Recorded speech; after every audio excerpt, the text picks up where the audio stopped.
Her footsteps marked the coarse path leading up to a small, roughed-up house at the edge of the world. It was an island in a sea of brown and green, the fingertip of civilization pushed up against the wilderness that lay beyond the guarded tree line. She gripped the straps of her hiking pack as she brushed her sandy brown hair aside and stepped towards the building. Her eyes glanced around at her surroundings before resting on a dark-haired figure sitting on a small stony ledge a few strides from the doorway. Dry grass crumpled underneath the girl's shoes as she approached. "Hey, Ellie." Noi looked up and smiled, a cigarette smoldering between their fingers. "Hey." She gave them a quick nod before they both turned around and stepped up to the wooden door that made the main entrance to the shelter. Putting her hands against the steel crash bar that felt 100 years old, she pushed. The chalk-colored walls were covered with scratched-up posters and edgy graffiti, 2 old leather couches pushed against opposite corners of the room. There was a dim hallway leading into the rest of the shelter on the left wall.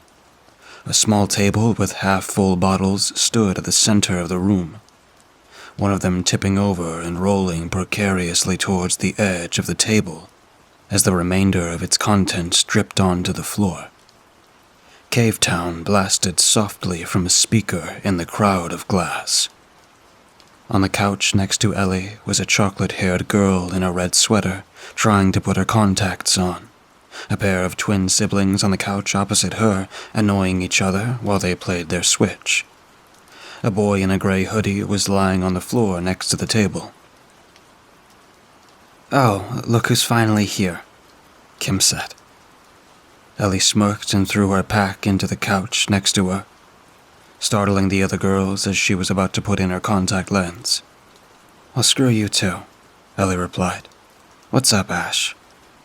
The half-drunken boy on the floor simply nodded in response, met with a short chuckle from her. She scanned the familiar room. This residence, which she imagined to be someone's abandoned property that they had taken for themselves, was their own little outing. An idyllic escape from the smoke, noise, dirt, and concrete of that accursed city. This was a place where they could finally rest. However, its most exciting attribute was that it was near the Silence Patch Woods, where strange creatures were rumored to roam. The perfect place for young, amateur cryptozoologists and ghost hunters to get themselves in trouble. Her eyes met the wall next to the twins. Pasted there was a chart with drawings of bizarre entities scattered all over it, a poster of a UFO with "I want to believe" written below, and another marked with "Save the Cryptids." It all made her chuckle fondly. Noi was always the most eccentric of the group when it came to the supernatural. Footsteps thudded on the gray linoleum floor coming down from the hallway, and a tall 19-year-old peeked into the room with a cup of iced tea in hand. He scanned the room and smiled. "Good to see everyone's already here." He greeted Ellie with a pat on the head, sitting on the edge of the couch as he checked up on how she was doing. Micah was a true dad friend, which was fitting being that he was also the most senior member of the group. After a short conversation and a very dad-like admonishment of Z and Hal's arguing, he was back down the hallway to get more drinks. The brown-haired girl sighed and shuffled off her jacket. Without a word, she stood up and walked over to the door again, pulling it open and meeting the world outside. Noi turned around and smiled as she approached and sat down, cigarette in hand. "Got an extra?" They were smoking on small rocks at the edge of the world. Noi tore the cigarettes from their lips, watching it burn into a stub into their fingers, and smothered it against the rough surface they sat on. An exhale, the smell of sulfur and nicotine. Their short black hair swished as they turned to face Eli. Like a raven's hair, she thought. "Excited?" Sort of. I know you are." Noi chuckled. "Tonight's gonna be the night. I can feel it," they said. "Sure you do." Eli grinned, receiving a half-annoyed punch to the shoulder in response. She nearly laughed out the smoke in her lungs. You said that you'd be clinging to my shoulder by midnight. She rolled her eyes. $10. Deal. Noe smiled. Eli's phone flashed. 10:02 in bold white letters, perceiving through the darkness of the living room. Her other hand gripped a flashlight. Noe was at the front of the group next to Micah, going on and on about the guidelines, what to do, what not to do, how to prevent getting lost, and other things along that same line. Small containers to collect samples, gloves, a magnifying glass, a flashlight, a compass, and a pair of binoculars made up the group's equipment. Their phones would be their cameras and audio recorders. Noise, in particular, acting as their logbook. To protect themselves from bandits, or whatever else they might find out in the verdant dark. They also carried retractable batons and pocket knives. They were on the hunt. The door behind them shut with a firm thud. Ellie stuffed her phone hand into her jacket, the grip around her flashlight tightening. A soft, chilly breeze blew across the grass and made her shiver, the only other sound being dirt crushed under the rubber heels of their sneakers as the group walked towards the black wall of the trees. There was a full moon shining in the sky, like a dim lantern guiding them forward in a pitch-black cave, enabling them to make their way across the field without tripping or stepping on a snake. On the other side of the building was a floodlight, soaking its portion of the field in a massive wave of light, acting as a visual guide once they gathered enough evidence and needed to return. Ellie stared down at the dimly lit ground, one sneaker in front of the other, before the footsteps around her stopped. Looking up, she realized they were already at the forest's border. The trees looked so much bigger in the dark. The girl shuddered as she turned her flashlight on like the rest of the group did. There was a dreadful pit in her stomach, like she was entering the threshold of something horrible, with no coming back. The same feeling as entering the operating room for surgery, or about to confess to a crime in front of one's parents.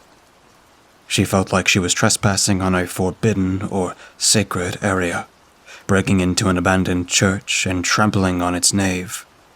The branches of the foreboding oak trees that arched overhead being the rib vaults of these hollow hills. A friendly hand nudged her. You're with me. Z and Hal, go with Micah. Kim and Ash, you know what to do. Christ, she forgot. We're splitting up. The beam of her flashlight cut through the darkness, shining on old tree trunks and the thick undergrowth of the woodland depths. Noe was already starting to walk ahead of her, their own flashlight dancing with hers. With a sigh, she took a step forward. The only sounds this deep into the forest were the shifting of their sneakers to the forest floor, the gentle shake of the night wind through the tree leaves, and the distant chirping and hooting of unseen birds. Two teenagers, one with short black hair and long brown hair, walked through the pitch-black depths. Ellie shivered. Sometimes she saw what looked like a shadowy figure staring from behind the thick trees, but shining her flashlight on it revealed it to be a kind of brush or branch. But that feeling of unease never subsided, especially now that the pair were so far from the rest of the group. Noe stopped dead in their tracks, causing Ellie to nearly slam right into them. What's the holdup? I think I found something. Their voice nearly wavered by the end of the sentence, a mixture of fear and excitement. Ellie felt her stomach drop as her gaze followed theirs. Noe slowly stepped forward, keeping their flashlight dead ahead onto the tree in front of them. Jutting out of it was a large gray claw, like an oversized thorn, shining with keratin, with small barbs running along its length on both sides. It was as if it had been smashed into the tree like a pickaxe and ripped out forcefully.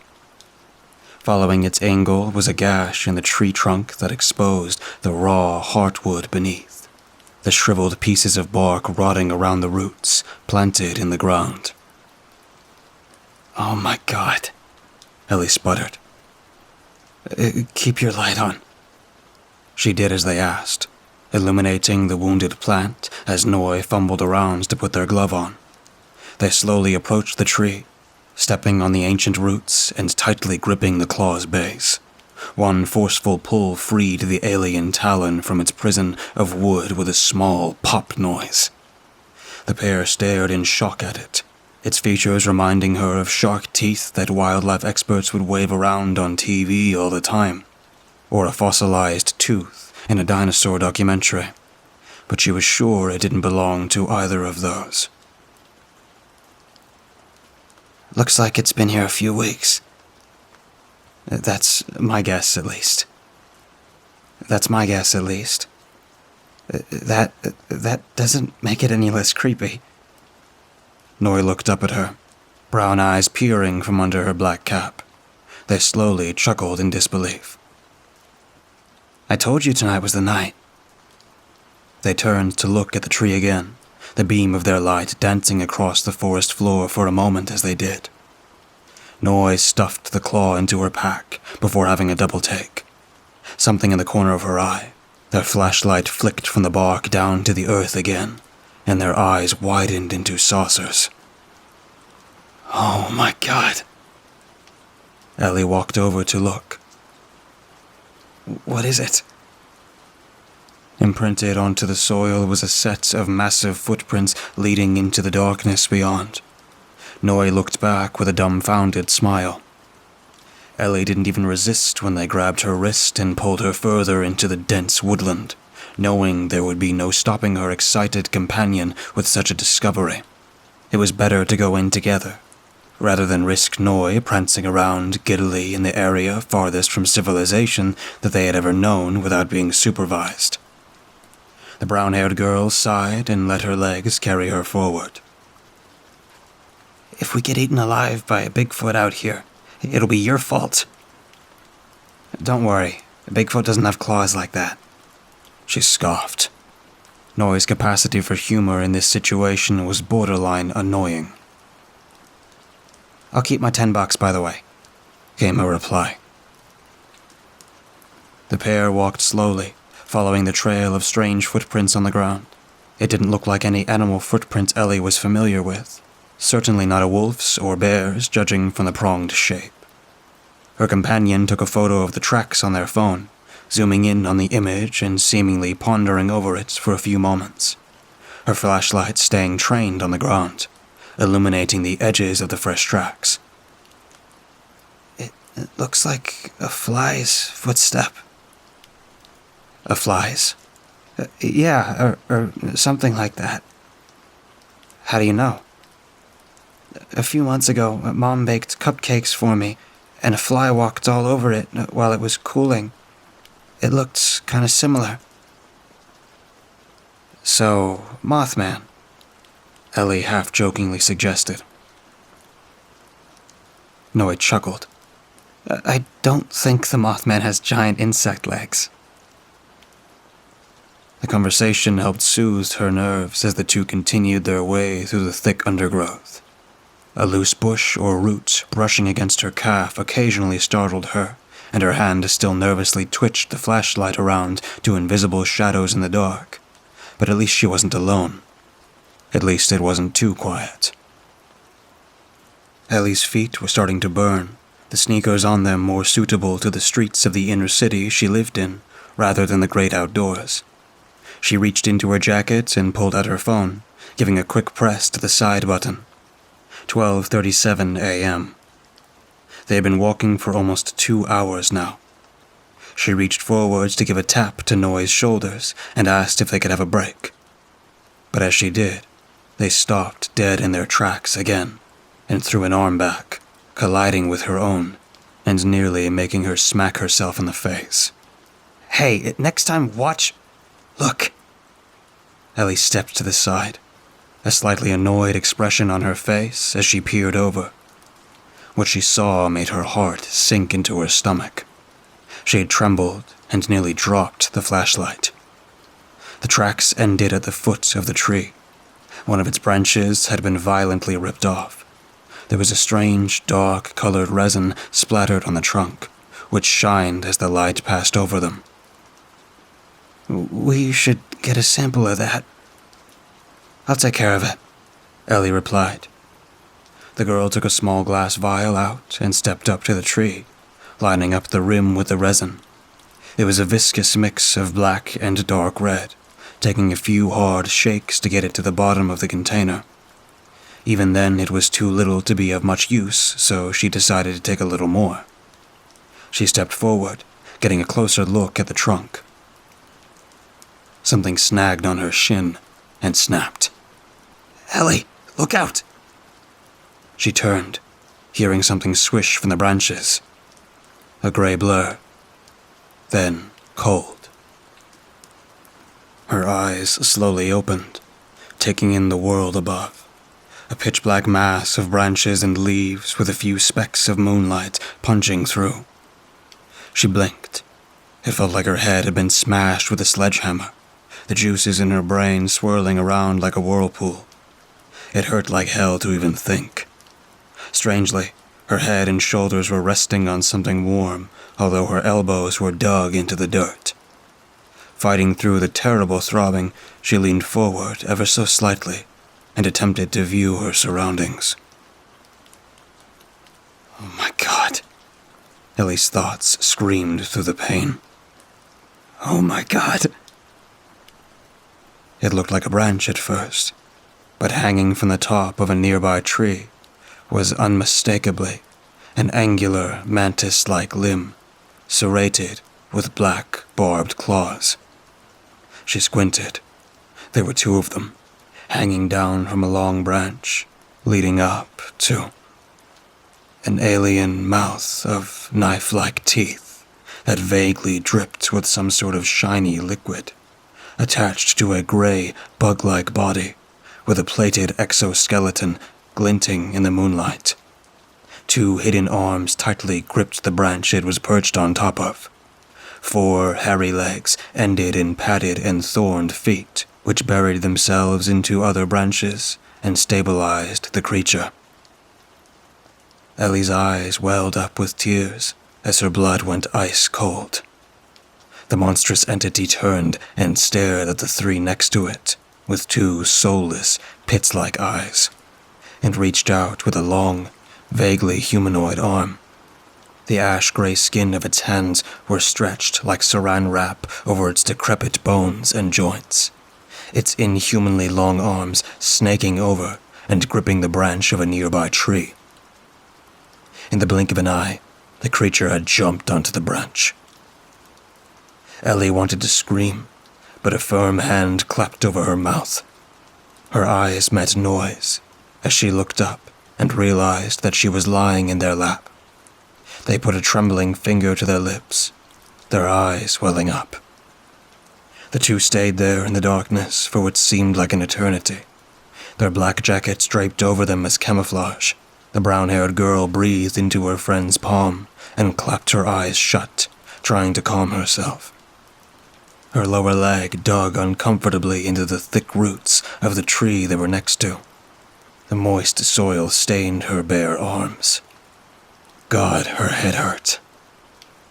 3 beams of light cut through the darkness from a distance, causing the pair to snap their heads in the direction of the radiance. 3 flashlights glowed in the distance, steadily approaching the pair. Ellie's mouth filled with dread as she realized that they were walking right into the path of that horrible monster, and nudged Noy's leg sharply with her elbow. They glared back and shook their head. She nudged them harder. Noy wavered, then slowly nodded in agreement.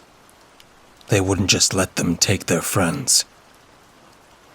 The alien creature slowly turned its head in the same direction, the joints of its neck giving a dreadful crack. It stared at the incoming flashlights, its gaping mouth opening like a trapdoor. 2 teens, one with black hair and one with brown, carefully stood up next to the tree behind it. The creature prepared to spring forward, right at their friends. One of them breathed in. "Hey!" Noe cried. A beam launched from her hand and bathed the creature in light, illuminating its dreadful features. The monster turned and flew forward with an ear-piercing screech. Noi dropped the flashlight and ducked to the side, immediately helping up Ellie as the creature crashed into the tree and stunned itself.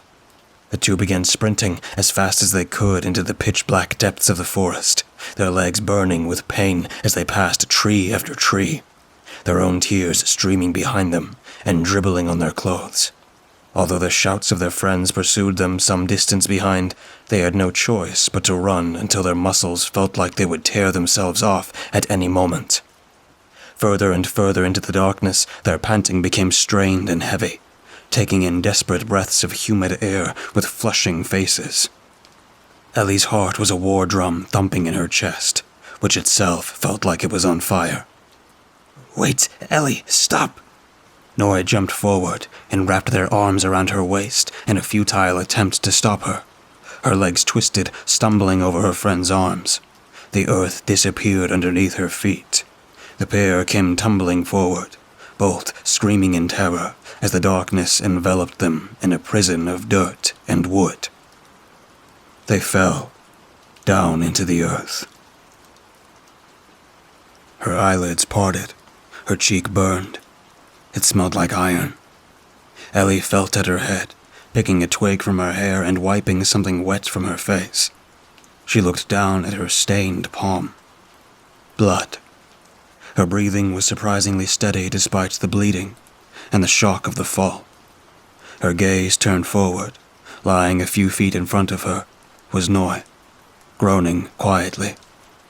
She crawled over on all fours and gently shook them. "Hey, Noi, wake up." It took a few firm shakes, but their eyes eventually shot open. They groaned and rubbed their head. "Where are we?" Ellie looked up, taking in their surroundings. "I don't know." The landscape around them seemed almost like another planet. In front of them was a foreboding giant of a tree, its long canopy stretching out like the head of an overgrown mushroom. Its leaves had a crimson touch to them, caused by some sort of strange spore-like growth lined along its branches. And its broad trunk and roots looked as if they had been there for thousands of years. No other tree stood near, the ones nearest to it looking frail and withered, like it was sucking out the nutrients from them. It stood there in the ethereal moonlight, something between God and a serial killer. "Holy hell," Noi uttered. Ellie turned, seeing them right next to her, staring at the same tree. All thoughts of the creature temporarily went away as they cautiously approached it. "Oh my God." Noi's voice cracked and went out by the end of their sentence. Ellie retched, nearly throwing up right then and there. A torn-apart, dismembered body lay at the base of the tree. Pieces of withered limbs and hunting jacket scattered around a rotting case of bones and organs. The same growths that lined the branches of the tree filled the empty eye sockets and spaces between the ribs. A pale hand lay on one of the roots. It wasn't just a single human body either. Dozens, perhaps hundreds, of bones lay scattered around the tree. Remnants of the forest's residents lay down like some unholy shrine. Bile rose to her throat. She leaned over to the side and hurled onto the ground. The realization hit the two of them like a brick. The crimson growth lining the branches of the tree were pulsing. They were eggs. Something rustled the forest floor leaves behind them. They turned, expecting a massive insectoid limb with razor-sharp claws to lash out and rip them apart instantly. Instead, they saw a boy in a gray hoodie stumbling down the cliff they had fallen from. Scurrying out of the darkness, with eyes wide as saucers, he looked as if he had just witnessed a murder. Ash, are you okay?" Noi called. "Yeah, are you?" "Kind of. Where are the others?" "Not far behind. They're trying to fight off that thing." "What's that thing behind you?" Ellie and Noy looked at each other, then to Ash. Eggs. What? Ellie walked over, wiping her mouth. Ash, we need to burn this thing to the ground. Otherwise, this whole forest will be infested with those things. He looked around, trying to think of something. I have an aerosol can. You got a lighter? Ellie thought for a moment before grabbing her jacket and shuffling through it. It must be in here somewhere. Her memory stayed true. The cold metal of their Zippo lighter brushed up against her hand like ice. She pulled out from the depths of her jacket as Ash searched through his own bag for his spray can. A screech, followed by a chorus of shouts, echoed in the distance. They're nearby, Noy sputtered. Hold on, Ash replied. He continued to shift through his bag, the two others looking around with worried glances as those alien screams grew louder and louder. 4 human voices became audible. With them came the sound of bushes shaking and branches rattling. Ash! Hold on. They heard Micah cry out from the distance. Finally, Ash wrenched the can out from his backpack, giving it a strong shake. Now light it. Another screech came down from the hill behind them. Ellie took a deep breath and flicked the wheel. No flame. She flicked it again. Nothing. Come on, Noy shouted. A screech came from the cliff behind them. Ellie's hands trembled as she flicked the wheel one more time. The air in front of her immediately burst into a fiery wind, bathing the tree trunk into flame. She could barely hear the aerosol can over the sound of the burning gas, which ignited the eggs inside the corpse and the branches of the tree. Nor could she hear the sound of something bounding across the ground behind her. The wind was knocked out of her as she fell to the side with Ash, clutching her stomach. Her mouth opened to scream as the creature grabbed her throat with its bony hands and reached desperately across the ground for something to defend herself with. The inferno behind her caused sweat to drip into her eyes and blind her. She held on to something hot and wooden as the creature drew her towards its dreadful mouth that smelled like rotten flesh, lined with knife-like teeth that could bite a cow in half. It opened wide to swallow her whole, prompting her to thrust the burning branch she held straight into its gaping jaw. It roared with excruciating pain, amplified by Noy smashing it on the leg with their baton from behind. Dropping her onto the ground, the cryptid bounded off into the darkness like a massive grasshopper, tearing branches from trees in its wake. Ellie lied on the soil, both of her hands singed and her cheek still bleeding. A mix of footsteps resounded nearby as the ancient tree continued to disintegrate in a massive pillar of fire.